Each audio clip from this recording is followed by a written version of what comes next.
김영덕 파트너님, 어떻게 보면 지난 3월 특집 때 중국 좀 잘 지켜봐야 된다, 이렇게 또 이야기를 해 주셨거든요. 네. 최근 중국 시장은 확연하게 V자 반등 흐름이 좀 나와주고 있는 것 같습니다. 네. 뭐 양회 지금 관련해서도 여러 가지 이야기가 좀 나오고 있던데요. 네. 현재 시장 흐름 어떻게 좀 보고 계십니까?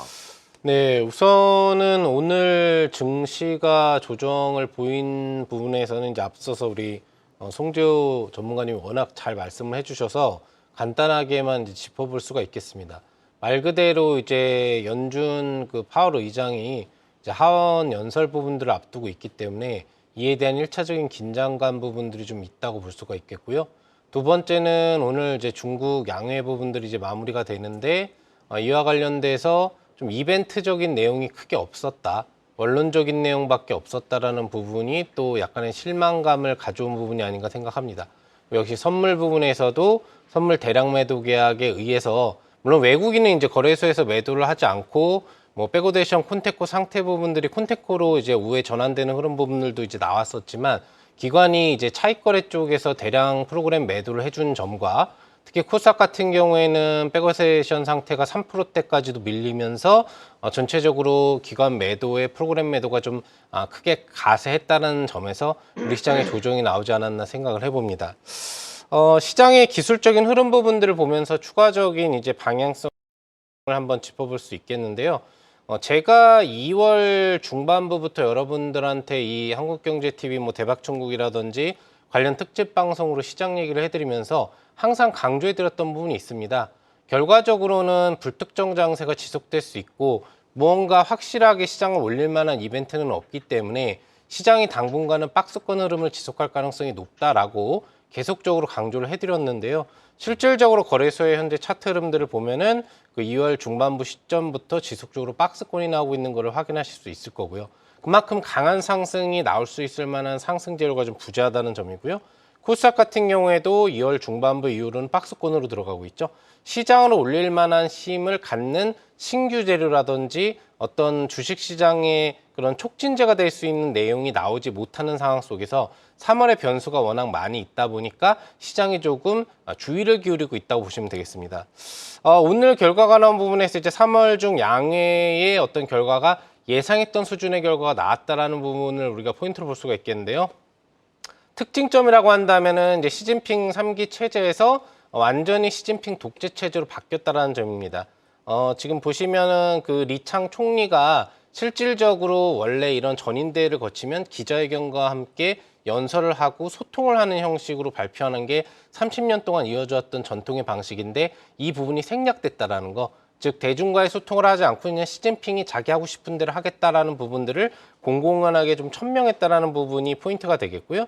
추가적으로는 이제 군사 부분에 대해서는 경기가 안 좋아졌다고 하지만 여전히 어떤 강한 투자를 해주겠다라는 부분이 이번에 또 알려진 내용이 되겠고요. 그다음에 과학기술 측면이라든지 그 외 성장 업종 부분 분야에 대해서는 투자를 확대하겠다라는 내용 부분들이 나온 걸로 해석을 할 수 있겠습니다. 양의 결과에 따른 이제 국내 총생산 성장률 부분들 거의 중국 같은 경우는 2013년도부터 자신들이 이 정도의 목표치를 하겠다라고 하면 억지로 맞추는 건지 몰라도 대부분 실제 성과가 맞춰져서 돌아갔었습니다. 21년에 깜짝 성장률을 기록한 것 외에는 예상 수준 부분들을 거의 맞췄었는데 침체가 시작됐었던 2022년에 예상 성장률을 맞추지 못하면서 현재 침체 상태로 들어갔고요. 그다음에 작년 결산 기준으로도 실질적으로 5.3% 정도의 성과를 예측했는데 그거를 하회하는 수준이 나오면서 이번에도 무리하지 않는 수준인 5% 정도의 GDP 성장률에 대한 목표 수치를 발표한 것으로 볼 수 있겠습니다.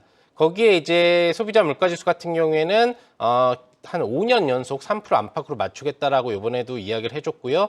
그다음에 재정 적자율은 GDP의 3% 정도 수준을 이번에도 작년과 마찬가지로 맞추겠다는 얘기를 해줬습니다. 좀 이제 부동산을 활성화시키기 위한 지방 특수채에 대한 발행 부분들을 이번에도 강조를 해줬는데 대략적으로 3.9조 위안, 뭐 우리나라 돈으로 뭐 따지자고 한다면 거의 막 700조 원 이상 이 되는 부분들에 대한 채권 발행을 통해서 부동산 시장을 확대시키고 저번에도 얘기를 해드렸던 것처럼 각종 민간 규제라든지 아니면 외국인 규제 부분들을 다 풀어주면서 부동산 활성화를 노력하겠다라고 이야기를 하고 있습니다.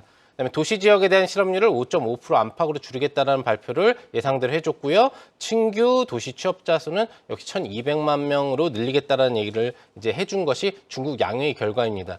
결과적으로는 예측됐었던 수준 이상의 부양책에 대한 내용이 나오지 못했어요. 부동산 관련된 부분에 있어서의 지방특수대 외에는 추가적인 경기 부양에 대한 얘기가 이번 전인대에서 나오지는 못한 상황이기 때문에 상당히 좀 실망스럽다라는 평가, 그리고 시진핑만 띄워줬다라는 인식이 좀 많이 드는 양이었다고 볼 수가 있겠고요. 그 다음에 3월 같은 경우에는 지속적인 변동성 장세가 나올 것으로 보이는데, 제가 전에 얘기해드렸던 것처럼 3월에는 굉장히 많은 이벤트적인 내용들이 있습니다. 시간 관계상 이 내용에 대해서는 제가 운영하고 있는 유튜브 채널 상한 김영덕 대표라고 유튜브에 치시고 김영덕 대표 채널로 들어오시면 요 증시 일정에 대해서 시장이 어떻게 변동될지에 대해서 자세한 VOD 영상을 남겨드릴 테니까요. 오셔서 구독 및 알림 설정을 하셔서 해당 내용 추가적으로 알아보시면 좋을 것 같습니다.